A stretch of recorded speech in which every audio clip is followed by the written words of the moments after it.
तो इसके पहले अपने लोगों ने क्या पढ़ा था? जीवन के लक्षण। जीवन के लक्षण कौन कौन सी चीजें हैं जो ये बताते हैं कि हम जीवित हैं? हम सांस लेते हैं, हम भोजन करते हैं, हमारे अंदर उत्सर्जन होता है, हमारे शरीर के अंदर परिवहन होता है। ये सारी गतिविधियां मिल करके बताती हैं कि हम जीवित हैं।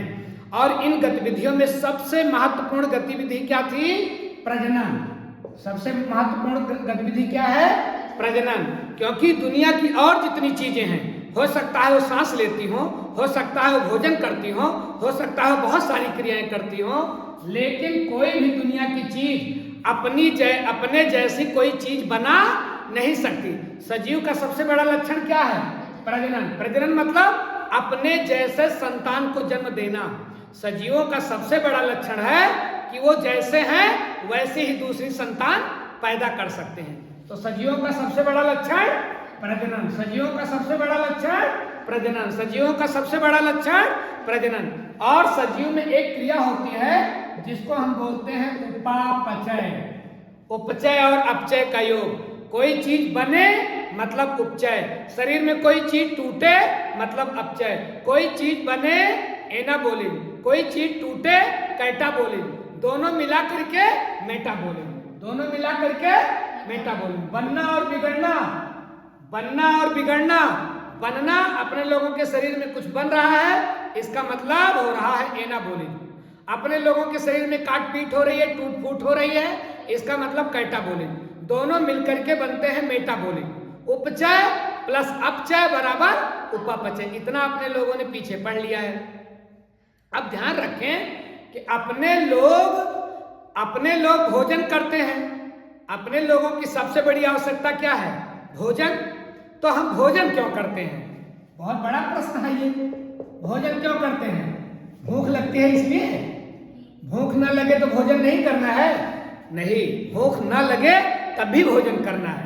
अरे भाई, कोई आदमी बीमार हो जाता है, हॉस्पिटल में लेटा होता है बेड पर, उसको भूख नहीं लगती तो डॉक्टर बाबू उसको ग्लूकोज चढ़ाते रहते हैं, क्योंकि अगर उसको भोजन नहीं मिलेगा तो वो जिंदा नहीं रहेगा।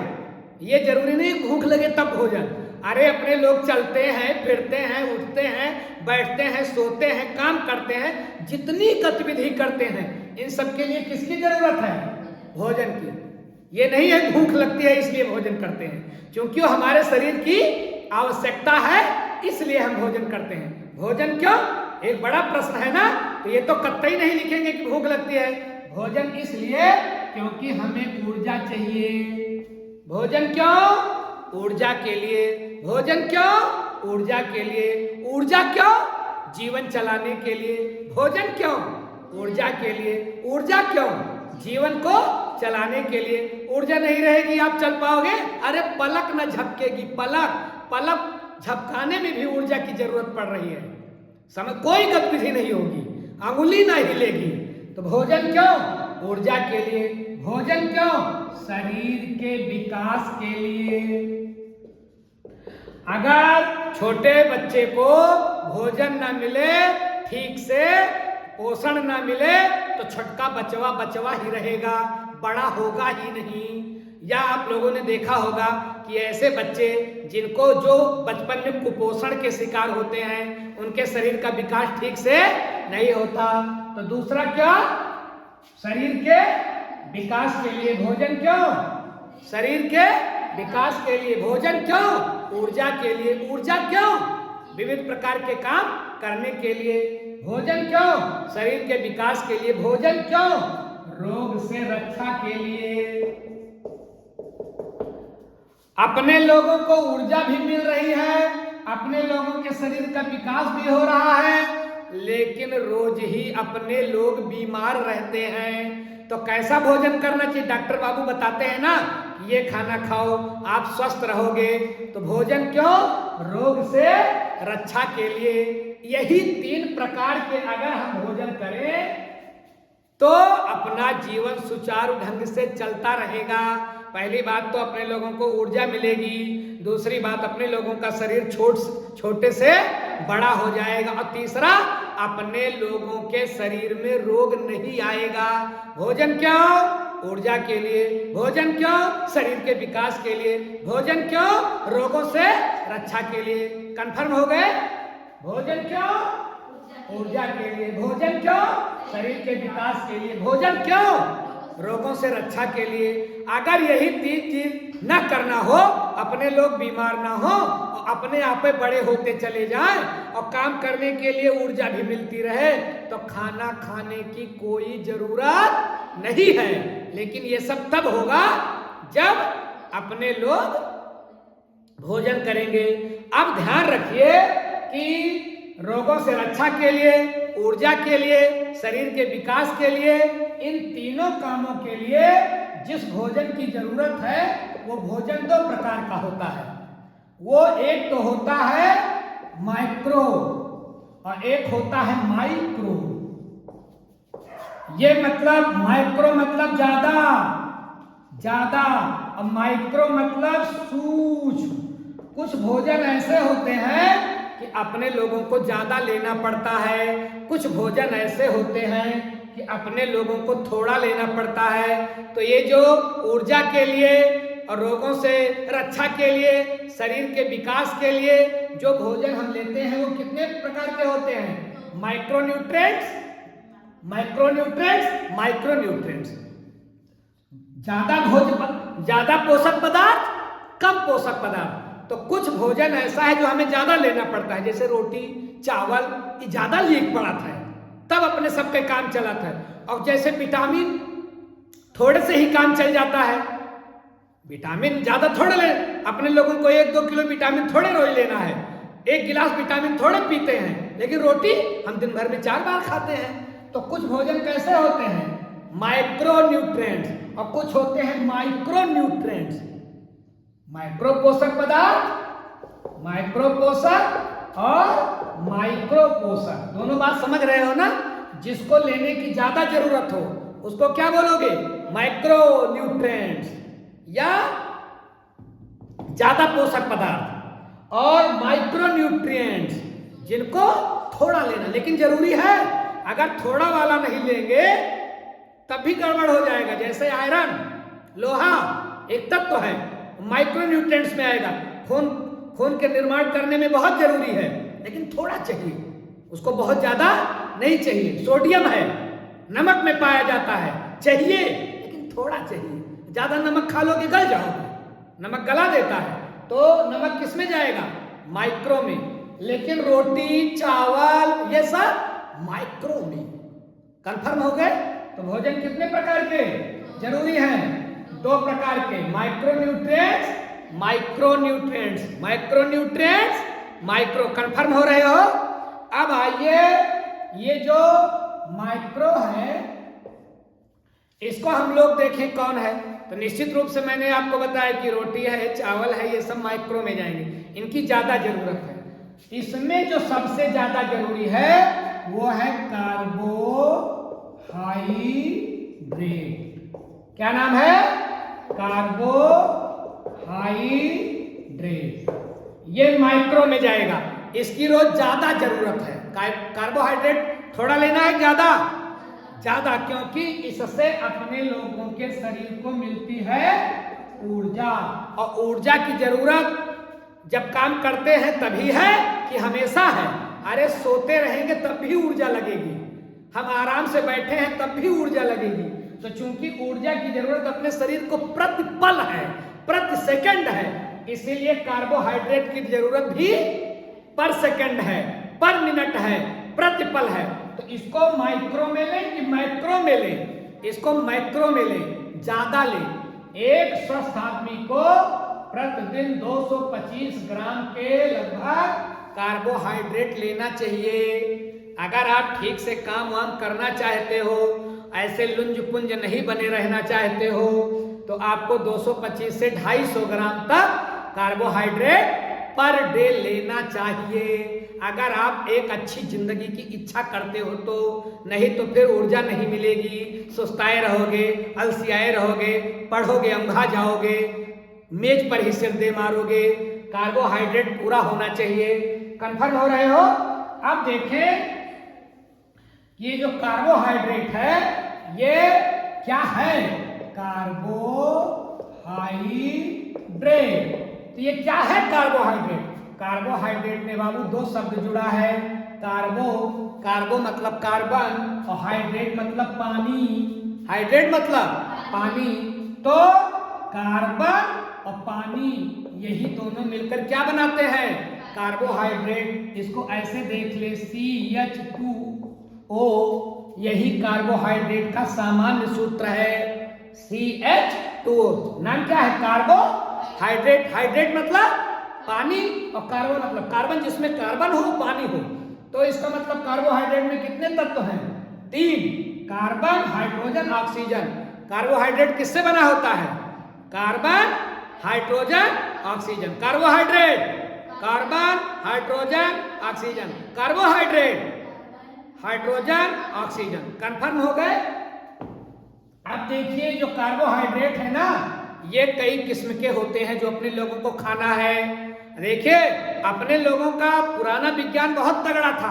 अपने लोग किसी के घर में जाते हैं अभी भी, तो अपने लोगों को जो है मिलती है गुड़ पानी पीने को मिलता है, गुड़ मिलता है, शरबत मिलता है, मिठाई मिलती है, बिस्किट मिलता है। कि किसी के घर आप जाते हो तो कोई और चीज मिलता है।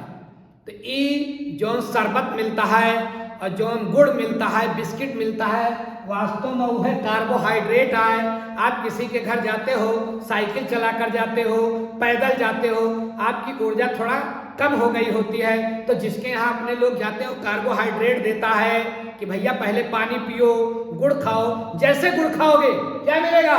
कार्बोहाइड्रेट। कार्बोहाइड्रेट मतलब ऊर्जा देगा। कार्बोहाइड्रेट शरीर को क्या देगा? ऊर्जा देगा। बिस्किट खाओगे, बिस्किट क्या देगा? कार्बोहाइड्रेट। कार्बोहाइड्रेट क्या देगा? जब कार्बोहाइड्रेट अपने लोगों के शरीर में जलेगा तो ऊर्जा देगा।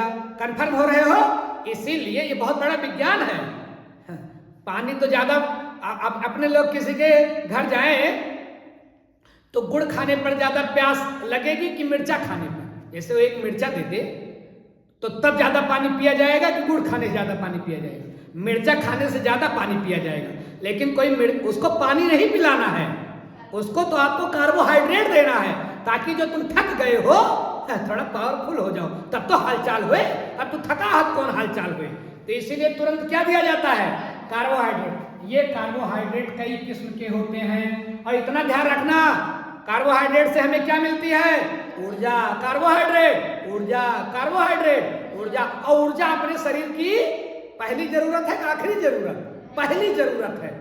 तो भैया ये कई किस्म के होते हैं। एक तो होता है मोनोसैकेराइड्स, दूसरा होता है ऑलिगोसैकेराइड्स और तीसरा होता है पॉलीसैकेराइड्स। 3 प्रकार के कार्बोहाइड्रेट होते हैं बाबू, ध्यान रखिएगा। मोनोसैकेराइड्स, ऑलिगोसैकेराइड्स और पॉलीसैकेराइड्स। सैकेराइड ध्यान रखिएगा। Mono, oligo, poly. मोनो मतलब होता है एक, ऑलिगो मतलब होता है कुछ, और पॉली का मतलब होता है कई, और सैकेराइड्स मतलब होता है चीनी।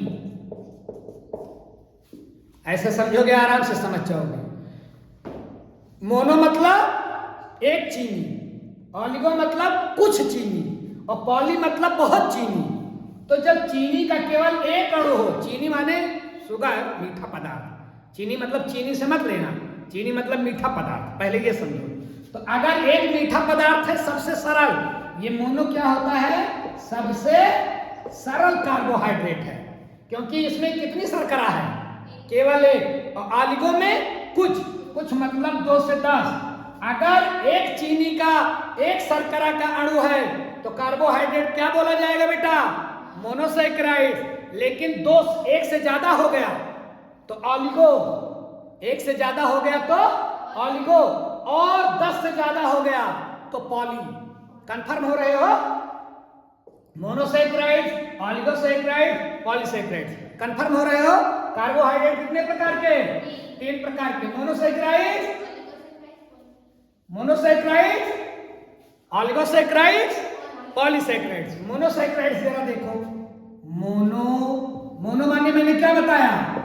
मोनो मतलब एक, मोनो मतलब एक, मोनो मतलब एक। अब मोनो मतलब एक शर्करा होगी, कम मीठी होगी। एक शर्करा होगी तो कम मीठी होगी। अब ध्यान रखें, ये मोनोसैकराइड्स में ग्लूकोज आएगा। ग्लूकोज तो खूब जानते हो, थोड़ा बीमार होते हैं डॉक्टर बाबू इंजेक्शन वाला लगा करके चढ़ाने लगते हैं। थोड़ा अपने लोग बीमार होते हैं कहे डॉक्टर बाबू इंजेक्शन वाला लगाने लगते हैं और ग्लूकोज चढ़ाने लगते हैं। सबसे पहले ऊर्जा दो, सबसे पहले ऊर्जा दो। और ग्लूकोज सबसे सिंपल है, अपने लोगों का जो शरीर है ना वो मोनोसैकराइड्स को ही जला पाता है, डाइसैकराइड्स को नहीं, ऑलिगोसैकराइड को नहीं, पॉलीसैकराइड को नहीं जला पाता है। अपने लोगों का शरीर किसको जला पाता है? मोनो को। तो चाहे हम डाई खाएं, चाहे हम ट्राई खाएं, चाहे हम टेट्रा खाएं, चाहे हम पेंटा खाएं, चाहे हम पॉली खाएं, खाएं चाहे जो, लेकिन बदलते बदलते अपना शरीर कहां तक बदलेगा? मोनो तक। तब जलेगा, तब ऊर्जा मिलेगी, मतलब ग्लूकोज। इसीलिए डॉक्टर क्या चढ़ाता है? ग्लूकोज। चूंकि ग्लूकोज जाएगा तुरंत ऊर्जा मिलेगी। अपने लोग घर में शरबत भी पी सकते हैं, शरबत भी मीठा है, वो भी ऊर्जा देता है। लेकिन बताओ शरबत से जल्दी ऊर्जा मिलेगी ग्लूकोज से? क्योंकि जो शरबत है उसमें चीनी है और चीनी डाइसैकराइड्स है। चीनी क्या है? डाइसैकराइड्स है, मतलब ऑलिगोसैकराइड्स है। और ग्लूकोज मोनोसैकराइड्स है। तो शरबत पिएंगे तब जल्दी ऊर्जा मिलेगी, ग्लूकोज चढ़ेगा तब। क्यों ग्लूकोज? क्योंकि अपने शरीर को यही चाहिए। अगर अपने लोग शरबत भी पिएंगे तो बाद में किसमें बदलेगा? ग्लूकोज में, तभी ऊर्जा मिलेगी। कंफर्म हो रहे हो ये बात? तो ये है भैया ग्लूकोज। मोनोसैकराइड्स में क्या हो गया? ग्लूकोज और फ्रक्टोज।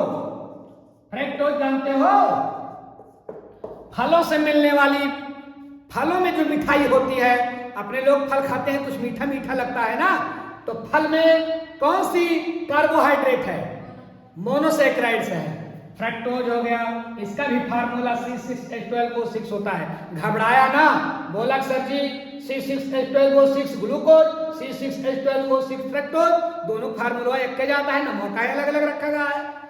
दिक्कत हो सका था ना कुछ, तो दिक्कत ना हुई चाहिए। एक 10,000 ईटा कोनो मंदिरे में लाग तो मंदिर बनेगा। 10,000 ईटा मस्जिद में लाग, ईटा 10,000 है, लेकिन मस्जिद में लाग तो के नाव का पड़ेगा।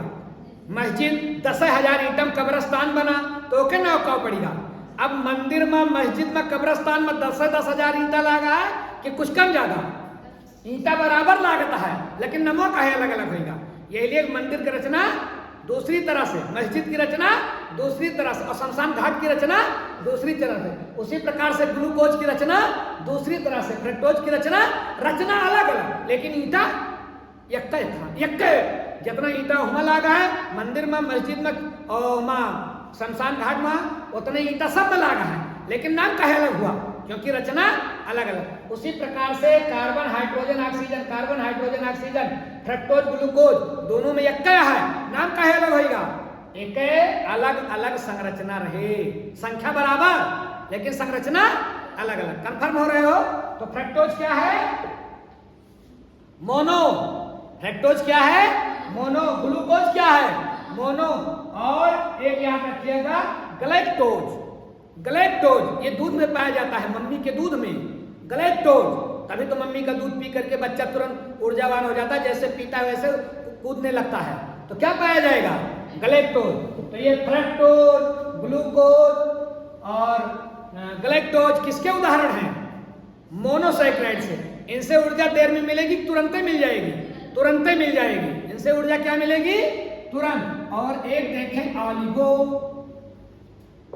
ऑलिगोसैकेराइड्स। ये ऑलिगो मतलब मैंने आपको क्या बताया? कुछ 2 से 10, 2 से 10। अब इसमें जैसे डाई देखो, अब डाइसैकेराइड्स किसमें आएगा? डाइसैकेराइड किसमें आएगा? मैंने आपको बताया सैकेराइड माने शर्करा और डाई माने दो। डाई माने दो, तो 2 शर्करा 2 ग्लूकोज इकट्ठा हो जाए, 2 ग्लूकोज इकट्ठा हो जाए तो क्या बन जाएगा? डाई। जैसे देखो C6H12O6 ग्लूकोज है ना, एक और जोड़ दिया C6H12O6, ये क्या है? ग्लूकोज है। दोनों मिला दो तो क्या बन जाएगा? 1 1 2 मतलब डाई। विज्ञान में 2 का मतलब डाई। अब 2 मिल जाएंगे तो क्या हो जाएगा? C12 H 12 दूना 24 22 और O 11 हो जाएगा और पानी निकल जाएगा। सब जोड़बा तो इतने आएगी, पानी निकल जाएगा। तो बताइए डाइसैकेराइड्स का सूत्र क्या हो गया? C12H22O11। क्यों इतना हो रहा है? क्योंकि पनिया इसमें से पानी का एक अणु निकल जा रहा है। कंफर्म हो रहे हो? तो ये क्या बन गया? डाइसैकेराइड्स। क्या बन गया? डाइसैकेराइड्स। क्यों डाइसैकेराइड्स? क्योंकि ग्लूकोज के 2 अणु और ग्लूकोज के 3 अणु हो जाएंगे तो ट्राई, ग्लूकोज के 4 हो जाएंगे तो टेट्रा, ग्लूकोज के 5 हो जाएंगे तो पेंटासैकेराइड्स, ग्लूकोज के 6 हो जाएंगे तो हेक्सा। ऐसे ऐसे बढ़ता चला जाएगा। 10 तक अगर हुआ तो क्या बोलोगे? 10 तक अगर हुआ तो बोलोगे ओलिगो। कुछ एक है तो मोनो, लेकिन 2 से 10 है तो ओलिगो। ध्यान रखिए, ओलिगो सैकेराइड। अब ओलिगोसैकेराइड्स में ध्यान रखना, ये शर्करा, कौन सी शर्करा जो हम लोग यूज करते हैं, ये क्या है? ये डाइसैकेराइड्स है। शर्करा क्या है? डाइसैकेराइड्स है। शर्करा क्या है? कंफर्म हो रहे हो? और ध्यान रखिएगा, माल्टोज। अब आप बोलोगे सर ये किसमें मिलता है? माल्टोज अंकुरित अनाज। अगर अनाज जैसे जौ है तो जौ अगर अंकुरित हो गया तो क्या हो जाएगा? माल्टोज। कोई भी अंकुरित अनाज क्या हो जाएगा? माल्टोज। और एक होता है लैक्टोज। लैक्टोज। ये सब किसके उदाहरण हैं? ये सब उदाहरण है डाइसैकेराइड्स के, मतलब ओलिगोसैकेराइड्स के। कंफर्म हो रहे हो? शर्करा है, माल्टोज है, लैक्टोज है, किसके उदाहरण हो गए? अब माड़, माड़, माड़ जानते हो? चावल का माड़, चावल का माड़, तो उसमें भी माल्टोज पाया जाता है। ठीक है। अब बताइए ओलिगोसैकेराइड्स अपने लोगों के शरीर को सीधा ऊर्जा देगा? सीधा नहीं देगा। ये किसमें बदलेगा? ग्लूकोज में बदलेगा, तब अपने लोगों को ऊर्जा मिलेगा। तीसरा कार्बोहाइड्रेट क्या है? तीसरा कार्बोहाइड्रेट है पॉलीसैकेराइड। तीसरा क्या है? पॉली। पॉली माने बहुत, 10 से लेके हजारों, 10 से लेके हजारों ग्लूकोज इकट्ठे जुड़ जाएं तो क्या कहलाएंगे? पॉली। पॉली माने कई, पॉली अंग्रेजी शब्द है। पॉली माने कई और सैकेराइड माने शर्करा। कई शर्करा इकट्ठा हो जाए तो पॉली। कितनी हो जाए? मोर देन 10, 10 से ज्यादा और हजारों तक, तो बहुत जटिल होती है ये सबसे जटिल शर्करा है। पॉलीसैकेराइड्स क्या है? सबसे जटिल शर्करा है। आप बोलोगे सर ये किसमें पाया जाता है? बाबू ये पेड़ पौधों की जो छलियां नहीं होती, पेड़ पौधे की खाल, पेड़ पौधे की छाल बड़ी मजबूत होती है ना, तो उसमें एक प्रकार का ग्लूकोज पाया जाता है, उसको बोलते हैं सेलुलोज। अब बताइए सेलुलोज क्या है? पॉलीसैकेराइड, बहुत जटिल शर्करा है। फिर स्टार्च। आप बोलोगे स्टार्च कहां पाया जाता है? स्टार्च कहां पाया जाता है? तो स्टार्च पाया जाता है हर अनाज के ऊपर वाली खोलिया, जेका अपने सब बोला जात चोकर, जेका चाल के निकाल दी जात, बड़ा जरूरी चीज आयो। लेकिन हमें स्टार्च बढ़िया कार्बोहाइड्रेट है नंबर, लेकिन उसका चाल चाल निकाल देंगे। चावल के ऊपर वाला भूसी ना है, नीचे वाला ऊपर वाला ना, भूसी खाए लगा वो नहीं। तो इसमें सब में क्या पाया जाएगा? स्टार्च। और पेड़ों की छाल में स्टार्च और ग्लाइकोजन। आप बोलोगे सर ये ग्लाइकोजन क्या है? तो ग्लाइकोजन है भैया, जब अपने लोग खाते हैं ग्लूकोज, तो ग्लूकोज खाते हैं और दिन भर मीठे खा रहे हैं। छोटे छोटे बच्चे होते हैं, दिन भर मीठे मीठा मीठे मीठा, जहां से आए 2 घूंट मीठे पे, तो मीठे मीठा खावा तो शुगर हो सकता है। अपने लोगों के शरीर में जब ज्यादा ग्लूकोज हम लोग खाते हैं, ज्यादा शर्करा खाते हैं, ज्यादा चीनी खाते हैं, तो अपने लोगों का शरीर उसको बैंक बैलेंस कर लेता है ग्लाइकोजन के रूप में। ग्लूकोज किसमें बदल देता है? ग्लाइकोजन में। कहां? लीवर में, यकृत में, जिसको हम लोग जिगर भी बोलते हैं उर्दू में। तो कहां यह ग्लाइकोजन सुरक्षित हो जाता है? ग्लाइकोजन लीवर में सुरक्षित हो जाता है, जिगर में, यकृत में सुरक्षित हो जाता है। और जब अपने लोगों को जरूरत पड़ती है तो यही ग्लाइकोजन फिर किसमें टूट जाता है? देखिए ग्लूकोज से ये बनता है, ज्यादा ग्लूकोज हो गया, ग्लूकोज ज्यादा हो गया तो खून में मिलने लगता है, नुकसान करता है, अपने लोगों को बीमार कर सकता है। ग्लूकोज ज्यादा खून में मिलने लगेगा, कौन सी बीमारी हो जाएगी? Diabetes, sugar. लेकिन ना होने पाए इसके लिए क्या करता है हमारा शरीर, हमारा लीवर ग्लाइकोजन में बदल देता है। एक इंसुलिन नाम का हार्मोन स्रावित होता है अग्नाशय से, बाद में हम लोग पढ़ेंगे। तो वह ग्लूकोज को किस में बदल देता है? कहाँ रख दिया था? बैंक में, लीवर में। कहाँ रख दिया था? लीवर में। और जब अपने सब कहियो भूखा रहे, दिन भर मीठा न खाएं, जला हार चला, पनिये पनिया पी के रहा कहीं, तब हो तो अपने सब कमुआ करी था, तो कहाँ काम करे, ऊर्जा कहाँ से मिला था? यह ग्लाइकोजन टूटे लागत है। और किसमें टूट जाता है? ग्लूकोज में। व्रत रहने पर कौन काम करता है? ग्लाइकोजन। रोजा रहने पर क्या काम करता है? ग्लाइकोजन। दिन दिन भर हम कुछ खाते पीते ही नहीं है, कंफर्म हो रहे हो? तो ग्लाइकोजन कैसा है? पॉलीसैकेराइड्स। ग्लाइकोजन कैसा है? पॉली, कई ग्लूकोज इकट्ठा हो जाते हैं पॉली। लेकिन जब जरूरत होती है तो, और ध्यान रखिएगा, जैसे बिच्छू वाली ऊपर वाली खोलिया टाइट होती है, वो भी स्टार्च की बनी होती है। कॉकरोच की ऊपर वाली खोल, देखो कॉकरोच मर जाता है लेकिन उसकी ऊपर वाली खोलिया इधर उधर पड़ी रहती है, जल्दी से खराब नहीं होती है। उसमें क्या है? स्टार्च है। अपने लोगों को डॉक्टर बाबू जब दवा देते हैं तो कुछ दवा ऐसे देते हैं जो कैप्सूल में होता है। ओका हम सब बचपन में सोची कि प्लास्टिक आए, प्लास्टिक खावे तो का होए पेटवा में, लेकिन वो प्लास्टिक नहीं होती है, वास्तव में वो स्टार्च और सेलुलोज होता है। कैप्सूल की ऊपरी परत किसकी बनाई जाती है? सेलुलोज और स्टार्च। वह चोकरवा है, वही से बना है, केवल रंग बिरंगा प्लास्टिक की तरह दिखता है। कैप्सूल दो किस्म का होता है ना, एक कैप्सूल होता है थोड़ा तगड़ा, हाथ से छुओगे टाइट लगता है, और एक ठीक गुलगुल लगता है। तो एक को बोलते हैं हार्ड कैप्सूल, दूसरे को बोलते हैं सॉफ्ट कैप्सूल। तो सॉफ्ट कैप्सूल और हार्ड कैप्सूल दोनों ही कुछ जंतुओं के स्टार्च से बनाए जाते हैं और कुछ पौधों के खाल के, पौधों के सेलुलोज से बनाए जाते हैं। मतलब मांसाहार से भी बनाए जाते हैं, शाकपात से भी बनाए जाते हैं और मांस से भी बनाए जाते हैं। शाकाहारी सावधान, ध्यान रखेंगे। अगर आप कैप्सूल खा रहे हैं तो जरूरी नहीं है कि पेड़ पौधे का बना हो सकता है किसी जानवर की मांस भी हो। ठीक है, सॉफ्ट और हार्ड। कंफर्म हो गए? तो ये 3 प्रकार के क्या हुए? कार्बोहाइड्रेट। कौन कौन से?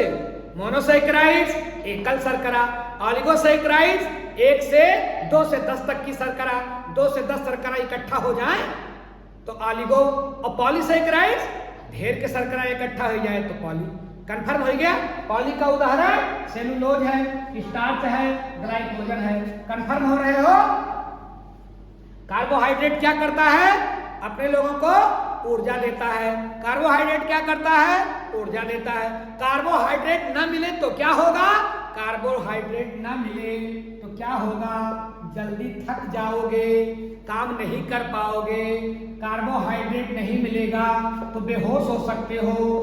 अक्सर गर्मी में हम लोग बेहोश हो जाते हैं, ग्लूकोज खत्म होता जाता है तो बेहोश हो सकते हो, थकान आ सकती है, मूर्छा आ सकती है।